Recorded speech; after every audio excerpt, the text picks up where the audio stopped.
नमस्कार दोस्तों, आप सभी का आपका अपना चैनल एक्सप्रेस कैरियर में स्वागत। आज फिर आप लोगों के लिए लाया है एक्सप्रेस कैरियर बीपीएससी से पूछा गया एग्ज़ाम, जो कि 14/9/2002 ईस्वी को यह प्रश्न पूछा गया था एग्ज़ाम में बीपीएससी द्वारा, और आज का सेट संख्या हो गया 56। तो चलते हैं प्रश्नों की ओर। इस वीडियो के अंत तक बने रहें दोस्तों। अगर वीडियो अच्छा लगे तो लाइक सब्सक्राइब करना ना भूलें। चलिए प्रश्न की ओर हम बढ़ते हैं। इसका पहला प्रश्न है कि बिहार में सिंचाई का प्रमुख साधन क्या है? तो नहर के द्वारा बिहार में सिंचाई की जाती है। बिहार में चावल शोध एवं विकास संस्थान कहाँ अवस्थित है? तो आरा में स्थित है।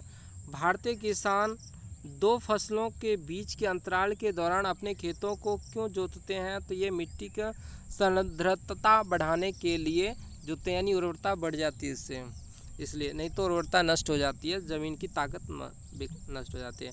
विकासशील उन्नत फसलों में संस्करण कैसे उपयोगी है? तो अनुकूल जीनों को बढ़ावा देने तथा अनुकूल रहित का निराकरण करने में। आगे है, जैसे कि इसमें दिया गया है कि धान की खेती के लिए उत्तम मिट्टी कौन सी है? तो ये दोमट मिट्टी जो है सबसे उत्तम होती है धान की खेती के लिए। किसके द्वारा मक्का के उन्नत प्रकारों को प्राप्त कर सकते हैं? तो द्विसंकर संकरण के द्वारा। भारत में वर्षाधीन खेती का विस्तीर्णता कहाँ से प्राप्त होती है? तो ये कन्नड़ मैदानों में। भारत में कृषि भूमि की सिंचाई का मुख्य स्रोत कौन सा है? तो नहरें हैं। भारत की किस राज्य में आर्द्र कृषि प्राप्त होती है? तो केरल में होती है। किस राज्य को भारत का धान्य भंडार का रूप में जाना जाता है? तो पंजाब को जाना जाता है। कौन सा सिंचाई नहर थार मरुभूमि के भाग को सींचता है? तो ये इंदिरा गांधी नहर सींचता है। आगे है, जैसे कि इसमें दिया हुआ है कि कौन सा राज्य जो है काजू का सबसे बड़ा उत्पादक राज्य है? तो केरल सबसे बड़ा। भारत में मसालों की खेती के लिए सबसे उपयुक्त जलवायु प्रकार क्या है? तो ये गर्म तथा आर्द्र। भारत के किस क्षेत्र को भारत की चावल का कटोरा के रूप में जाना जाता है? तो कृष्णा गोदावरी डेल्टा क्षेत्र को जाना जाता है चावल के कटोरा। सुपारी का सबसे बड़ा उत्पादक राज्य कौन सा है? तो इसका सबसे बड़ा उत्पादक राज्य दोस्तों केरल ही हो जाएगा।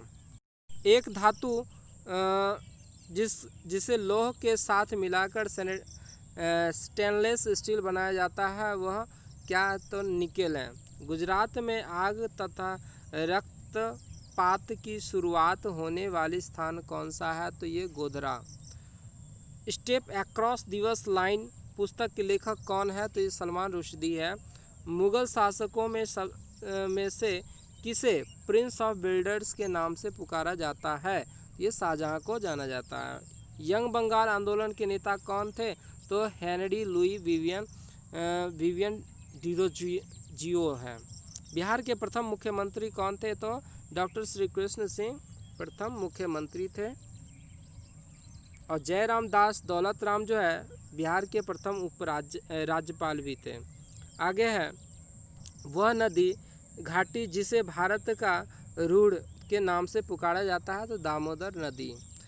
ककोलत जलप्रपात बिहार के किस जिले में है? तो ये नवादा में स्थित है। बिहार की शोक किस नदी को कहा जाता है? तो कोसी को। और सबसे अधिक राह बदलने वाला भी जो है ये कोसी ही नदी कहलाती है। बिहार में सबसे अधिक वर्षा कहाँ होती है? तो ये जो है किशनगंज में होती है। बिहार में सर्वाधिक जूट उत्पादन करने वाला जिला कौन सा है? तो पूर्णिया है। राजेंद्र कृषि विश्वविद्यालय कहाँ स्थित है? तो ये समस्तीपुर जिला में स्थित है। बिहार में गंगा की सबसे बड़ी सहायक नदी कौन सी है? तो ये सोन नदी सबसे बड़ी सहायक है बिहार में। ध्यान रखना दोस्तों। बिहार में प्रति व्यक्ति खेती योग्य भूमि कितना है? तो ये 0.12 हेक्टेयर है। चावल उत्पादन की दृष्टि से बिहार का देश में कौन सा स्थान है? तो ये चौथा स्थान है। आगे है, जौ के उत्पादन में बिहार का भारत में कौन सा स्थान है? तो तीसरा स्थान है। मड़ुआ यानी रागी का उपयोग किसके लिए किया जाता है? तो मजदूरों और श्रमिकों को, किसानों को कलेवा देने में काम आता है। फुट डालो और राज करो की नीति किसने अपनाई थी? तो ये लॉर्ड डलहौजी ने, जो कि अंग्रेज था ये। भारतीय उपमहाद्वीप की पश्चिमी सीमाओं में कौन सा पर्वत श्रेणी है? तो अरावली पर्वत श्रेणी है। त्रिवेणी नहर किस नदी से जुड़ी हुई है? तो ये गंडक नदी से जुड़ी हुई है। भारत चीन के मध्य कौन सी सीमा रेखा है? तो मैकमोहन रेखा स्थित है। काजीरंगा राष्ट्रीय पार्क कहाँ है? तो ये जो है असम में स्थित है। भारत का कौन सा राज्य शक्कर का कटोरा कहा जाता है? तो ये उत्तर प्रदेश को कहा जाता है। भारत में फ्लड किससे संबंधित है? तो ये डेयरी विकास से संबंधित है। भारत में मीठा पानी की मछली का सबसे बड़ा उत्पादक राज्य कौन सा है? तो ये पश्चिम बंगाल है। और सबसे अधिक जो होता है वो आंध्र प्रदेश में होती है मछली का।